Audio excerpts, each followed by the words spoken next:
His memory also is fantastic. You know, once he has met you, he remembers, and of course for all the faculty members, we have 55 odd faculty members here. So he remembers the background of everybody, and when he introduces them in the hall, you know, all 55, and he'll be able to go on ad verbatim without, you know, wanting a minute also. Even then, it's high time, I think, for the business schools in India to understand that they have to have a strategy which can, ensure them from long term. So, we have very good faculty. We have faculty members, one from the civil service, one from public sector, one from private sector, and both abroad.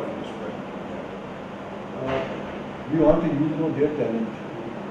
Now, we had not been doing it very properly because we all were working on this program. So now we have an expert, and he was handling MDP. I teach you now context for managers 1 year, the PGP program, we have the 9 documents, for example, and the same kind of program.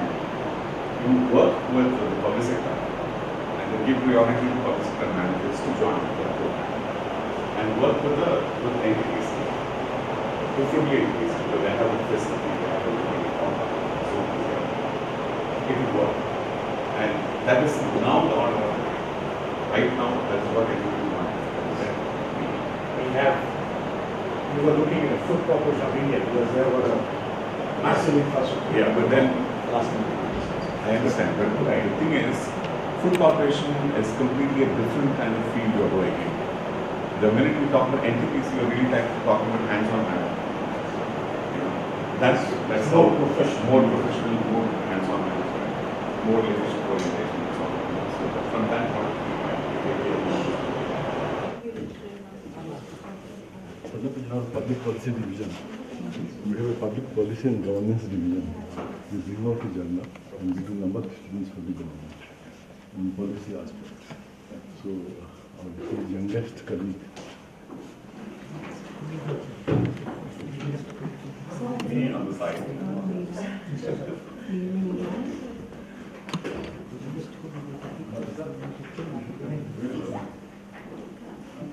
Fine, good, great. Good afternoon and a very warm welcome to this August gathering. I will take this opportunity to introduce our guests. First, I introduce Ms. Deborah Robbins. She is Chief Operating Officer of Peer Green and has over 25 years of experience in public, private and non-profit organizations and has worked at all levels from line employee to senior leadership. She has over 14 years of experience in public sector. Ms. Deborah holds a Bachelor's of Science degree in Personnel Management and Industrial Relations and has a Master in Public Administration. She has a wide scope and spectrum of work where she has worked on benefit design and administration, compensation administration, succession planning, change management, leadership development, handbook design, recruiting and retention. She is as of now an adjunct faculty at a university. We welcome you, ma'am. I would request Dr. Sulagna Sarkar to welcome ma'am with a bouquet.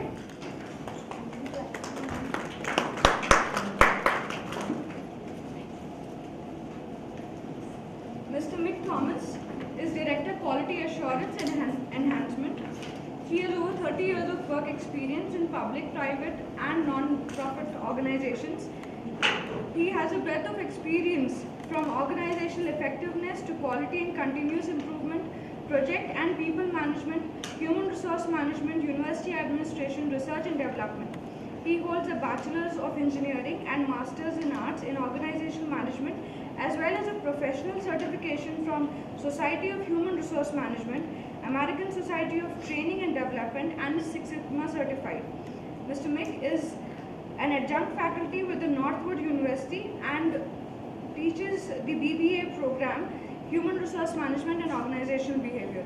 I would request Dr. Shelja to please welcome them to the bouquet.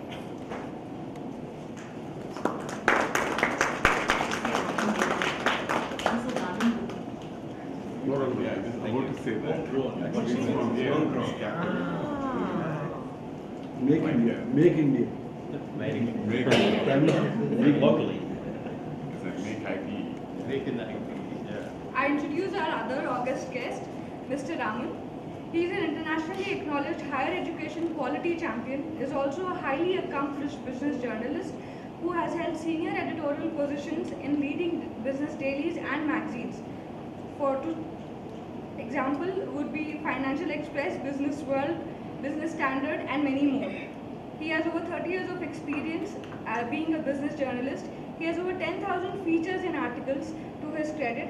His pioneering efforts has come even to the educational sector, and he has come out with an initiative of scientific rating and ranking of business standard for the first time in India in 2000. He is the founder of SIA, which is in Delhi, and is an organization for accreditation of advocacy and facilitation agency, which he started in 2008. We welcome you, sir. I would request Dr. Karuna to please come and welcome him with a bouquet.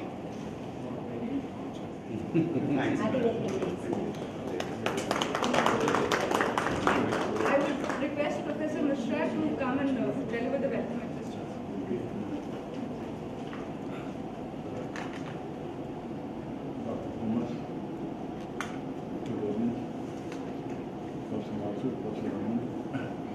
Dean Professor Saikuma, Dean Professor Emma, all friends. Great moment. I extend a very, very hearty welcome on behalf of my colleagues. And as I was talking, I think we are in the days of internationalization. I won't speak much because we have come to here. But one indicator of internationalization is collaboration. Can we work together? Because the belief is that if we work together, we add value. And particularly in our country, we have created institutions for democracy. But we have to activate these institutions. And these institutions, they don't work in tandem. If you work in tandem, I'm sure that we will have a great value and we will have a greater utilization of the talents we have. On that note, I once again welcome both our respective guests. Also, Sri Raman sir, only for one reason, because it is C and it is C, A. There also you have A.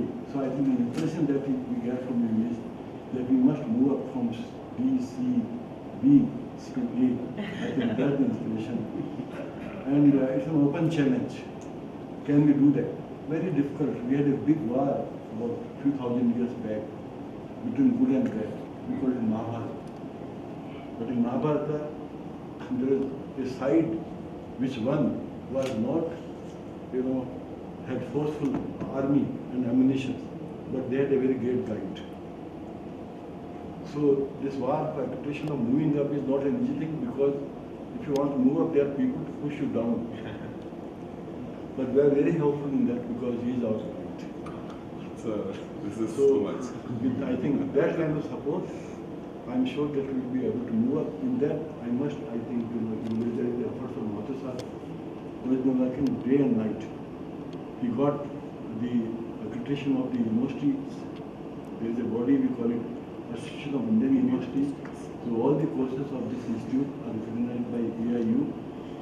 He is working for us to get accreditation from National Board, which will again, I think, add value to whatever we are doing. And then he doesn't want us to stop there, because we have got a person who inspires us, and we want now to go beyond the Indian shores and would like to have international accreditation also.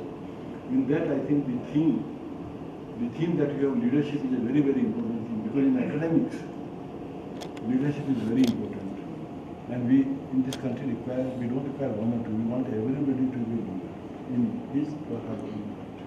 In that note, on behalf of my colleagues, I extend a very, very hearty welcome and we look forward to your presence on this campus again and again.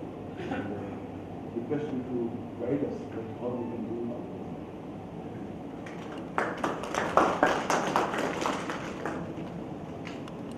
Can I take a minute? I think let me put a few things in perspective so that we will have a good discussion here. Because first thing is, I'm happy to introduce my colleagues once again because they've been introduced in detail by your colleague. But I just want to introduce them in a slightly different perspective for you to really understand that they are here not only to conduct the management leadership workshop as we talk about it, and in the afternoon you will see that there's going to be a very detailed, very interesting kind of workshop that they have put together, which is worldwide very popular and very well known. They are the very well known trainers. But my perspective, frankly, I'm very narrow focused at some stage. Sometimes I think people really get a bit upset with me because I'm really intending that this country should get the best possible schools, business schools, should get the best possible advantage in pushing that, in that war that you talk about, sir. We need all help in the world, okay? I want to bring the world to our help, okay? In that context, that's how they are here. Because they have a profile. This institution has a profile. The Peregrine Academic Services and Peregrine Leadership Institute has a profile which goes beyond the services per se or the leadership workshops, training programs and all these things. It's founded by people who have got an intention to serve the society. See, that's very important at the end of the day. It's not about money. It's not about fame. You know, it's not about positioning. It's about growing the individuals and a commitment to see that the younger generation benefits from what work that you are doing.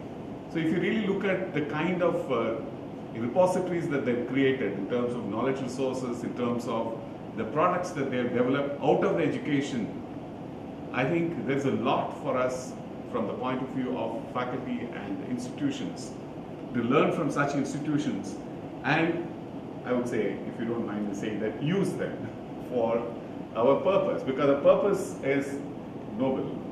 Our purpose is to see that the next generation gets the best possible quality of education, because you may even divorce your husband or your wife, but you can't divorce your alma mater.